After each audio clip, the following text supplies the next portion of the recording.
Welcome. Thanks for joining us today. You've joined the RISD open house for global arts and culture. I'm going to introduce you to Leora. She is the GPD, or the graduate director for the program. She's going to be giving the presentation today. So Leora, I'll let you go ahead and take it away. Oh, sorry. One last thing. If you have questions, please put them in the Q&A box. There is a chat box too, but it's preferable for the questions to go in the Q&A box. All right, thank you. All right, go ahead, Leora. Thank you. Thank you. So yeah, my name is Leora Maltz-Leca, and I'm currently directing the Global Arts and Cultures program. This is a really informal session. You know, all of our information is on the website. But I would also like to point you to the fact that we have recently updated the website. And so in addition to information on the courses and on all the faculty, we also have now a listing of all of our previous students who've gone through the program with their MA theses. And many of them are actually online now. So you can click on their name and see the kinds of projects that people have been working on, which varies widely from, you know, looking at divas in the music industry to examining heaps of gypsum, phosphogypsum in Florida in a very kind of environmental project, to lots of work on contemporary art and curating. So yeah, so I would invite you firstly, if you're interested in the program, to kind of look on our alumni and current students webpage, or their photos there that Sarah sent you, and just see the sort of range of titles that people have been doing. And then, as I say, for many of them, you can click on the title and there is a PDF.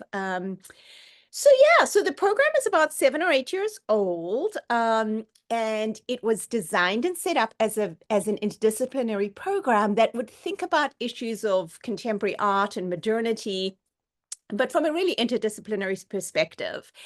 Rather than, so I should say, my field of expertise, so-called expertise, because of course one can never really be an expert in contemporary art because there's always so much going on, but supposedly it's global contemporary art. That's what I've been working on for many years, specifically on contemporary African art.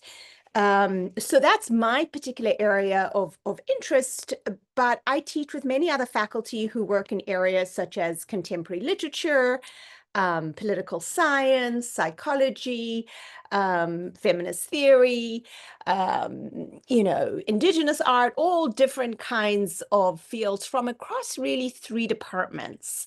So the department I'm from is Theory and History of Art and Design. And we collaborate with 2 other departments, one of which is called Literary Arts and Studies, which is essentially literature and various ways of reading and thinking about texts. And then the 3rd department is a department that in itself is interdisciplinary, and that's called HIPS. It stands for History, Philosophy, Psychology, and it's essentially social sciences. And so faculty in that department have a even more sort of mixed field of expertise. And so the idea is that in our 5 required courses, faculty from all of those 3 departments rotate in and rotate out. So students in the program, as I say, even though our focus is global arts and cultures, which it can be contemporary art, it can be dance, it can be textiles, it can be performance, it can be literature, it can be theater, it can be photography, it can be any one of a number of things. Students for sure will be working with other students who are, you know, working on different sort of disciplinary issues, and they'll certainly be taught by faculty with a range of disciplinary expertises. So we have a course of 5 sort of courses that one takes when one enters this program. In the fall, there is quite an intense course which is called I think it's just called Global Arts and Cultures, or something like that. I'm actually teaching it now, and I'm having like a moment of forgetting the official title of the course. It's called, I think, the core course of the Global Arts and Cultures. And essentially what we do is it's a very reading intense course, and we look at the history of globalism from the perspective of history, politics, and contemporary culture. But we kind of start by really asking basic questions. What is the state? What is the idea of nation? What is the idea of tradition? How are traditions and cultures constructed?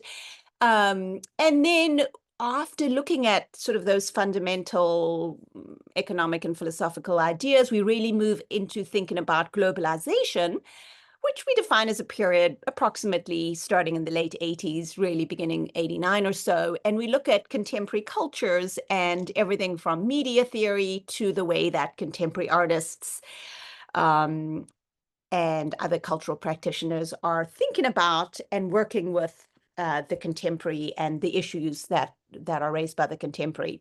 At the same time as we're doing this set of readings, students are developing potentially what will become their own project, and using the readings to test ideas and theories. So, we'll have a week where we read all about different ideas of space and place derived from literature and philosophy, but also theories that then have been applied to the idea of global space, or, the idea that the world is shrinking. And we sort of really look at some of those theories. And so, for instance, if students are interested in writing about architecture or a city or something like that, those readings are directly relevant. So every week, different readings have different resonances for different people. At the same time, in the fall, students also take another required class, which is called Research Issues. And this year, that's being taught by Professor Naima Petinier. And so she really focuses a lot on the idea of what are the stakes of the archive, what are the historical erasures of the archive, how do we think about research, not only in terms of what's there, but in terms of what's not there, and how can we also be a little bit creative about assessing the research that one's confronted with. So normally by the end of the first semester, students have some sort of idea of the subject matter that they want to pursue further. Over winter, at the same time, they can take an elective over the fall. There's an elective one or two one can take over winter session. We have a student this year who's actually doing a travel course to France, to Provence, looking at the paintings of Paul Cézanne.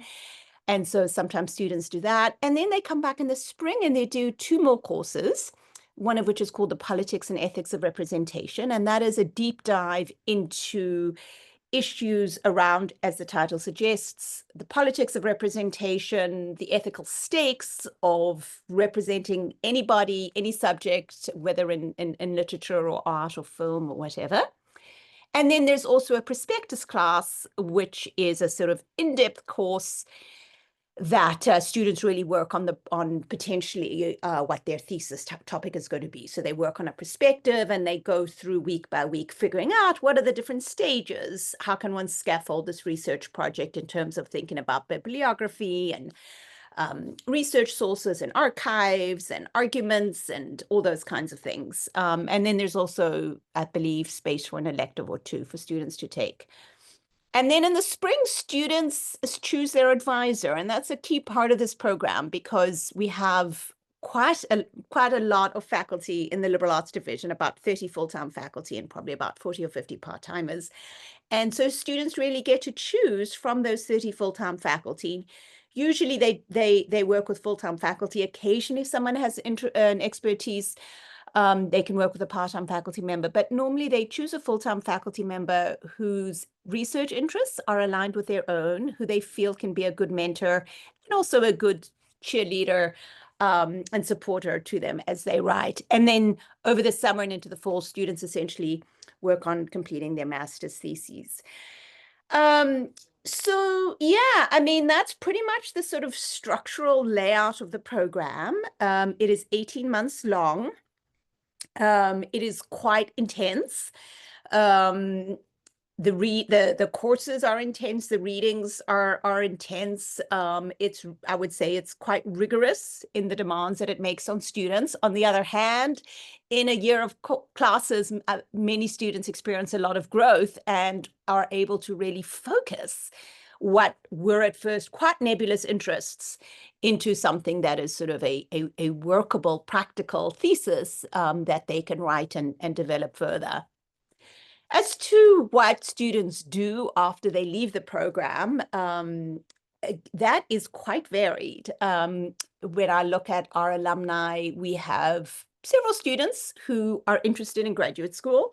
Oftentimes, they're interested in history of art and architecture, or design history, or perhaps English literature, and so they come here really to kind of test and see and do a master's and see, is this something they want to spend many years doing? Because the average PhD program, at least for history of art, is about 7 years. And so before committing to that, it's not for everybody. And so in some ways, this program is sort of a testing ground to see if this is something one wants to do and enjoys and is good at. So we do have students who go on to PhD programs. We have one student last year who is now a PhD program at Princeton in the History of Architecture department.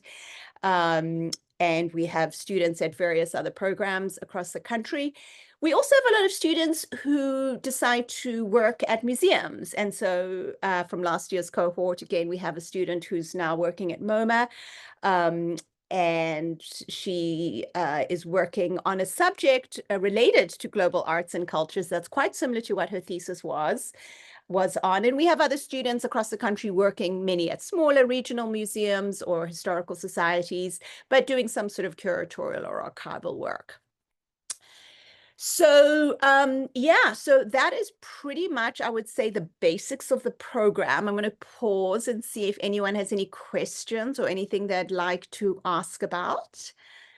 Either anything I've said or mentioned, or perhaps something that you read on the website or were curious about. I have a question. Yes. Could you talk about other opportunities, such as like internships or professional practice, that can happen during the program? Yeah, so we don't have a formal internship program. It's not like there's some programs that are very practice oriented where there's a semester of doing an internship. We don't have that, but instead this program is more focused on writing the thesis. But we do have a lot of students who over the summer do internships, and so the RISD Career Office has a vast listing of internships. And so every year we have several students who go and work in museums or art galleries in different places. We had some work in the summer in New York, in Beijing, in Berlin. And that can be fantastic experience from them, but it's not something they actually get credit for. It's more just sort of, to further their own interests.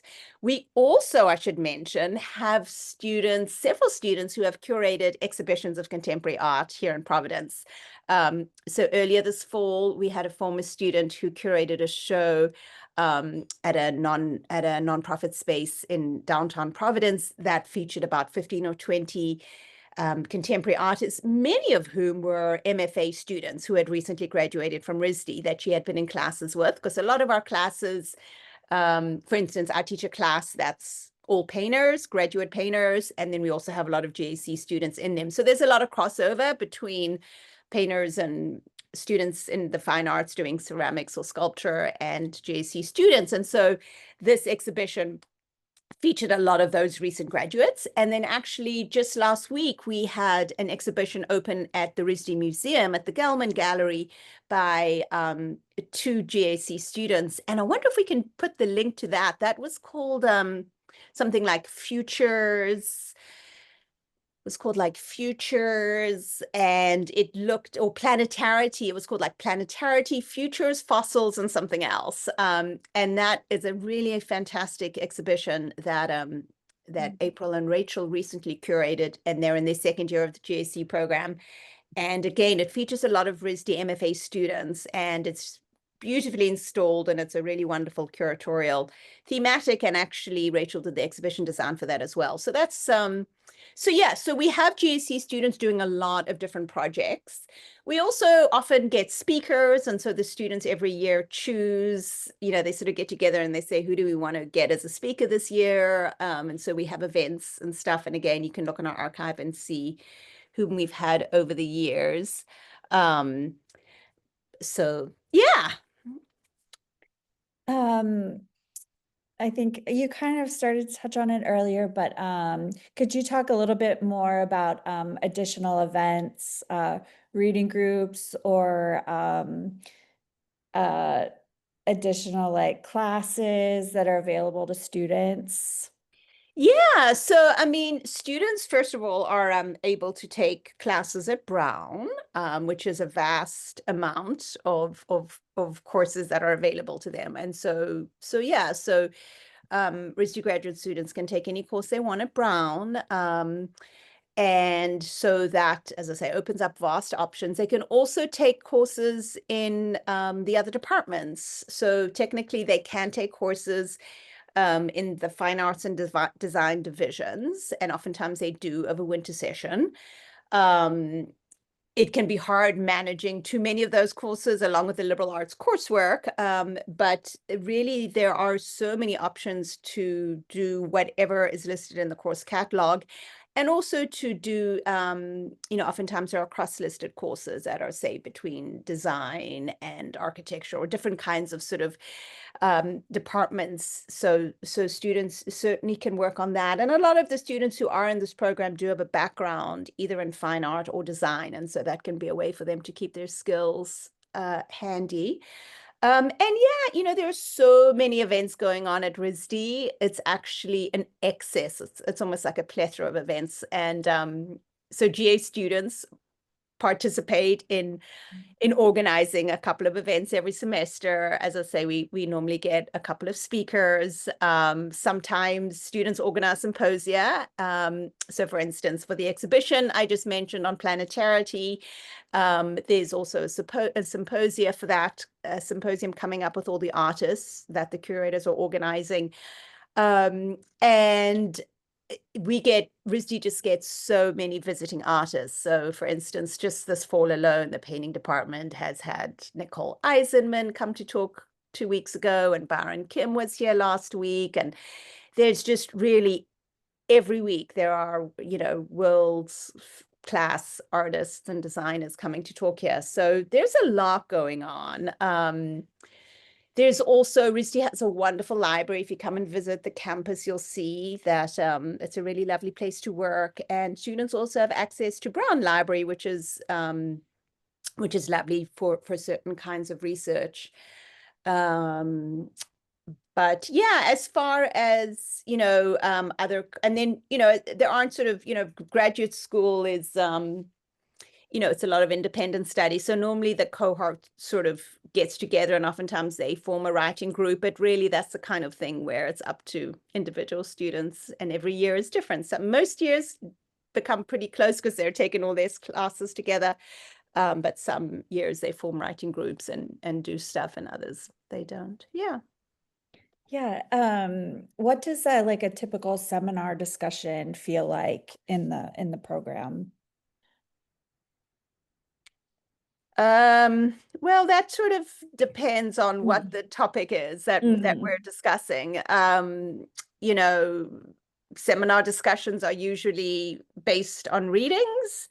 And so there's a set of readings that are done beforehand. All the students do the readings, and then sometimes students do presentations on the readings where they will lead a discussion of the readings or what they understand from the readings or what they glean from them. And then at the point, I guess, where their understanding sort of breaks down or they're uncertain, normally that's when the faculty comes in and sort of explains to a certain extent the readings. And with readings that are less challenging, then students have a lot of ideas and a lot of opinions on them, and they have a discussion amongst themselves, which is led by the faculty person. But in the case of really dense and opaque texts, then the faculty will lead the discussion a little bit more.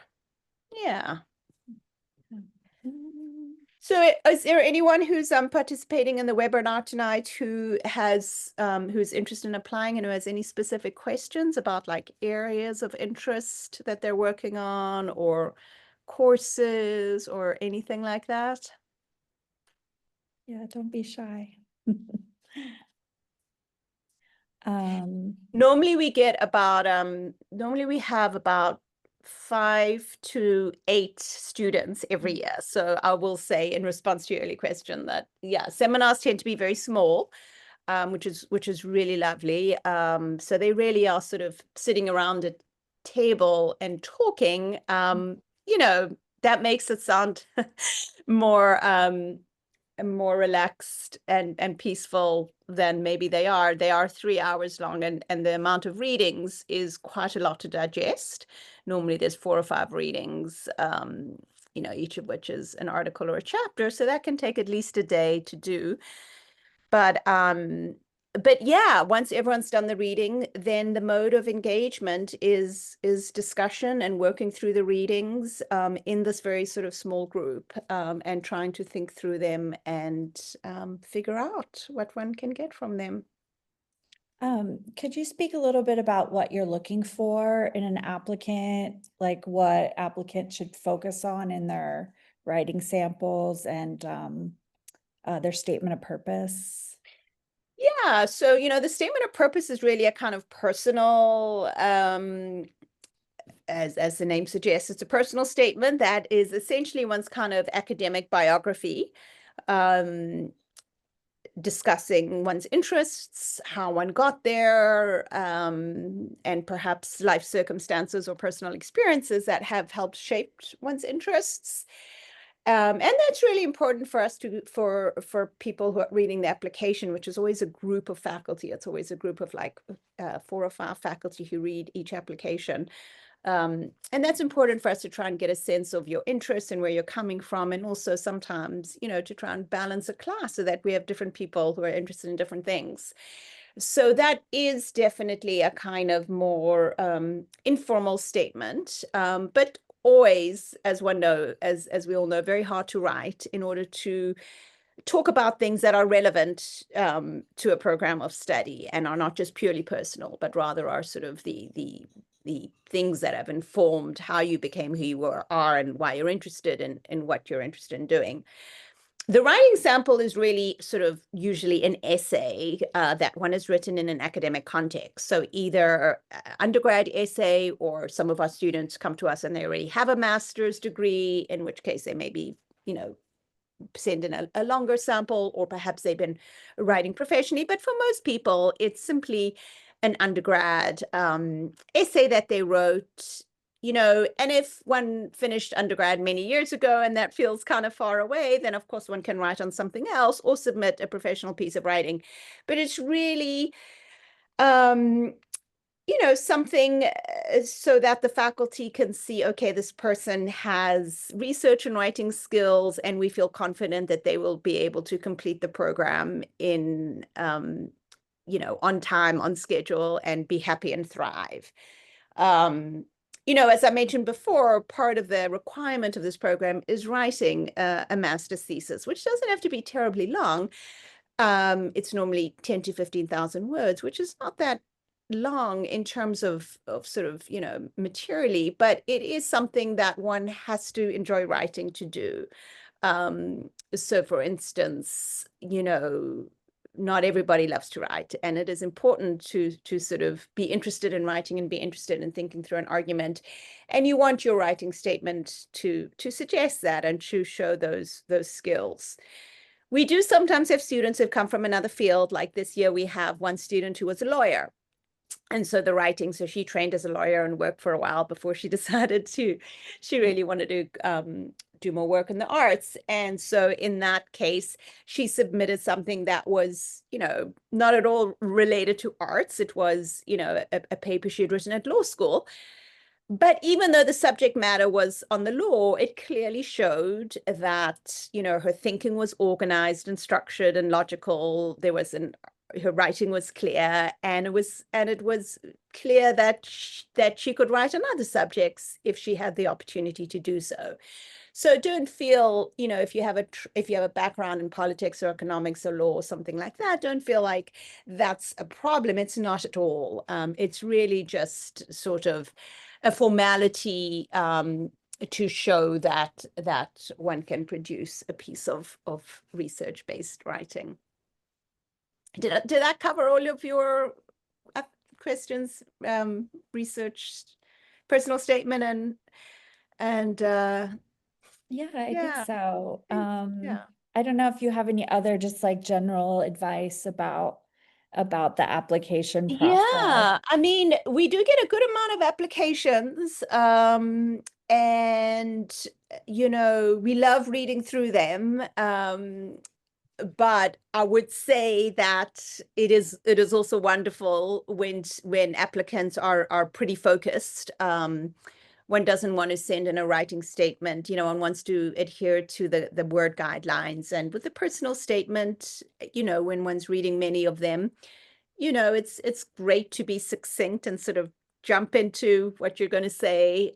So too with the writing statement, um, oftentimes people will read the first 3 or 4 pages. They may not read all 15 or all 20. So do make sure that things that you're sending in are sort of succinct and focused. But otherwise, there's humans reading the applications. So it's always wonderful when you read an application and someone is indicating that they too are a human, and maybe they have a moment of joking or an aside or something like that. So definitely, we do have a system, where we rank and grade the applications, but essentially we're humans reading them, and we want to make sure that the people coming into this program, that there's a mutual fit, that the people coming in are prepared and will succeed. We have something like a 95% graduation rate. Like, students who come into this program almost always finish it and succeed. And so we want to maintain that. We want to make sure that students are well prepared and are able to thrive and to graduate. But we also do want to make sure that we're a good fit for what your interests are. So the best thing is really just to be honest with what you're looking for in graduate work and what your interests are. And if it's a good match, then it's normally works out and it's meant to be. And if it's not a good match, then then that's also probably for the best.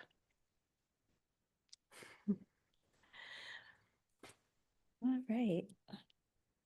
Um, well, let's see.